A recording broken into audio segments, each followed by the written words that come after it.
अखिल भूमंडलीय सर्वशिरोमणि मुनि समाज के संस्थापक आदि मुनीश्वर योगेश्वर सद्गुरुदेव शिव मुनि महाराज की जय। उपस्थित मुनि वृंद, साधु सज्जन वृंद, संत वृंद, साधक वृंद, आध्यात्म ज्ञान के जिज्ञासुओं और प्रेमियों, सभी श्रोता वृंद, आप सभी को मेरा कोटिशः नमन, सप्रेम जय जीव। तो आध्यात्मिक चर्चा चल रही है और हम लोग सद्गुरुदेव शिव मुनि महाराज रचित ग्रंथ मनुष्य की महिमा ईश्वर की नहीं के अंतर्गत चर्चा कर रहे हैं, है ना। ये चर्चा चल रही है। तो हम लोगों ने जाना कि यह सब अनादि है, जो सृष्टि, उसी को उदाहरण दे करके गुरुदेव बताए और थोड़ा सा उसको पढ़ के आगे पढ़ते हैं। अतः दिन के बाद रात होती है और रात के बाद दिन होता है, कोई भगवान का बनाया नहीं है। इससे पहले सद्गुरुदेव जैसे हम लोग को बतलाए, सृष्टि के पहले प्रलय था और प्रलय के पहले सृष्टि थी, सृष्टि के पहले प्रलय और प्रलय के पहले सृष्टि थी। कहीं सृष्टि हो रही है, कहीं प्रलय हो रहा है, और कहीं का संसार युवा है और कहीं की सृष्टि बूढ़ी हो रही है। देखो, दिन के पहले रात थी और रात के पहले दिन था। कब रात थी जबकि दिन था ही नहीं, ऐसा नहीं हो सकता, बोलते हैं ना। रात के बाद दिन होता है और दिन के बाद दिन नहीं होता। इसी तरह से दिन के बाद रात होती है, रात के बाद रात नहीं होती। अतः दिन के बाद रात होती है और रात के बाद दिन होता है, कोई भगवान का बनाया नहीं है। यह आपसे आप होता रहा है, यह अनादि काल से हो रहा है, इसका आदि और अंत नहीं है। ये गुरुदेव बतला रहे हैं। आगे हम लोग पढ़ते हैं। यदि बिना बनाए कुछ नहीं बनता, यदि बिना बनाए कुछ नहीं बना तो भगवान को किसने बनाया, जीव को किसने बनाया और प्रकृति परमाणुओं को किसने बनाया। यदि यह तीन बिना बनाए, बिना कारण के बने, तो एक और क्यों नहीं बिना कारण के हो सकता है, तो एक और क्यों नहीं बिना कारण बन सकता है।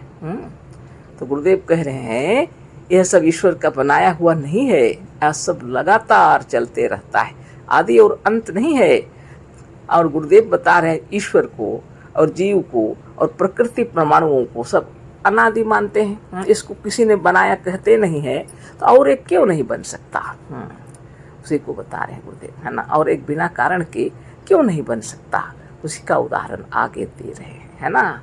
जैसे संसार की बात होती है ना, संसार को देख करके ही लोग कहते हैं इसे किसी ने बनाया, इसको बनाने वाले को खोज रहे हैं सब, है ना। उसी को गुरुदेव बतला रहे हैं, जब ईश्वर, जीव और प्रकृति परमाणु तीन चीज बिना बनाए बन गए, इसको किसी ने नहीं बनाया, और एक चीज क्यों नहीं बन सकता। आगे पढ़ते हैं। स्वप्न संसार को किसने बनाया, स्वप्न के व्याघ्र को, नदी को, जंगल को, सूर्य को, चंद्र को किसने बनाया, किसी ने नहीं। किससे बना, किसी से नहीं। जो हमारी कल्पना है, जो मिथ्या है, जो बना ही नहीं, उसके बनाने वाले की खोज व्यर्थ है। ईश्वर क्या किसी को बनाएगा, ईश्वर स्वयं मनुष्य की कल्पना है।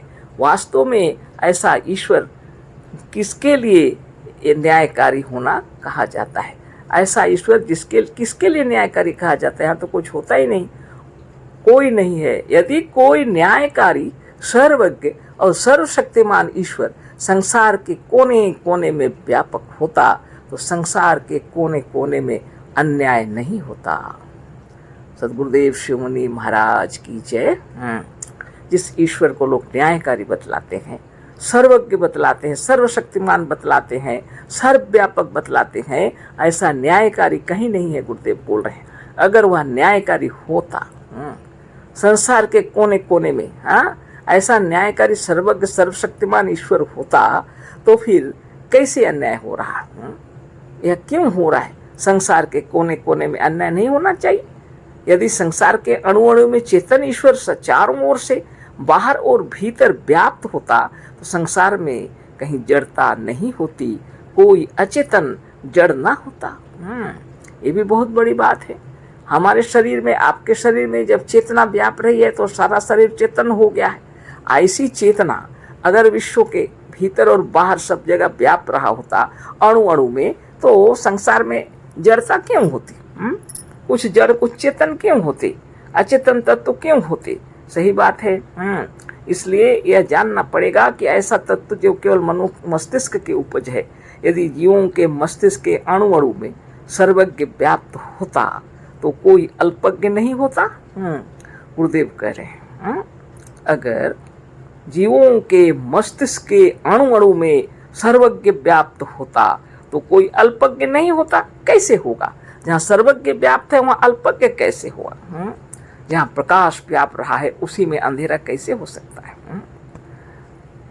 जहाँ या जिस मस्तिष्क के अणु अणु और कण कण तथा उसके प्रत्येक सेल्स बाहर भीतर ईश्वर और उसकी सर्वज्ञता व्याप्त होती तो जीवों का मस्तिष्क अल्पज्ञ कैसे होता? यदि वह ईश्वर जीवों में नहीं है तो सर्वव्यापक कैसे है? यदि तर्क किया जाए तो यह बात ठीक है।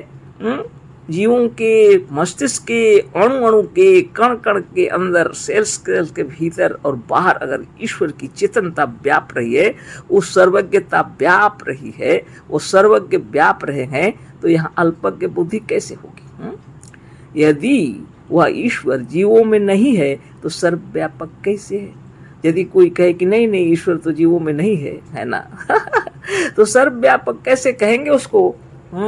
यदि वह सर्वव्यापक नहीं एक देशी है तो वह ईश्वर कैसे? यदि वह सर्वव्यापक नहीं है एक देशी है तो उसको ईश्वर कैसे कहेंगे? ईश्वर तो मतलब सर्वव्यापक होना चाहिए ना। जिस मनुष्य के हृदय में न्यायकारी और निर्विकार ईश्वर व्याप्त है, उसी हृदय में विकार और अन्याय कैसे? विचार कीजिए, है ना। मनुष्य के अंदर जहाँ न्यायकारी और निर्विकार ईश्वर व्याप रहा है, उसी हृदय में विकार और अन्याय कैसे? यदि किसी के हृदय में विकार और अन्याय नहीं है तो संसार में अन्याय और विकार कैसे? इसका उत्तर नहीं है। इसका उत्तर यही है, वास्तव में ऐसा कोई ईश्वर नहीं है। यह मनुष्य के ईश्वर के यह मनुष्य है जो ईश्वर के होने पर ना होने पर भी इतने बड़े ईश्वर की केवल अपनी कल्पना से बना डाला। इतने बड़े ईश्वर को अपनी कल्पना से बना डाला। ऐसा कोई ईश्वर नहीं है। कोई सर्वज्ञ और सर्वशक्तिमान सर्वव्यापक हो रहा है ऐसा ईश्वर, न्यायकारी ईश्वर, ऐसे मनुष्य की कल्पना है। न्यायकारी निर्विकार सब जगह अगर व्याप रहे हैं, अगर ऐसे ईश्वर, तो मनुष्य के अंदर अल्पज्ञता भी नहीं होगी और संसार में जड़ता भी नहीं होगी, है ना। ये सिर्फ मनुष्य की कल्पना है, मनुष्य ने उसकी कल्पना की है। ईश्वर ऐसा कोई कहीं पर भी नहीं है जैसे मनुष्य ने कल्पना की है। गुरुदेव के शब्दों में इसका उत्तर यही है कि वास्तव में ऐसा कोई ईश्वर नहीं है। यह मनुष्य है जो ईश्वर के ना होने पर भी इतने बड़े ईश्वर को केवल अपनी कल्पना से बना डाला है, जिसके पीछे मनुष्य स्वयं अपने को भूल कर दुख उठा रहा है। ऐसे ईश्वर की कल्पना करके और इस ईश्वर को सर्वव्यापक करके और बना करके कल्पना करके वह इसी में फंस गया और स्वयं दुख उठा रहा है। इसका कोई अता पता नहीं, इसका कोई अस्तित्व नहीं, उसको सर्वव्यापक बतला दिया, सब जगह बतला दिया, उसको सर्वज्ञ बतला दिया, सर्वशक्तिमान बतला दिया, निर्विकार और न्यायकारी बतला दिया। और बताइए, ऐसा कोई ईश्वर है ही नहीं। अगर होता तो मनुष्य यूं दुख क्यों उठा रहा होता? आप ही सोचिए, अगर ऐसा न्यायकारी ईश्वर होता सब जगह, लोगों इतना तकलीफ क्यों पाते? इसको करुणा निधान दया सिंधु कितनी बड़ी बड़ी बातें करते हैं और लोग कितने पीड़ित हैं।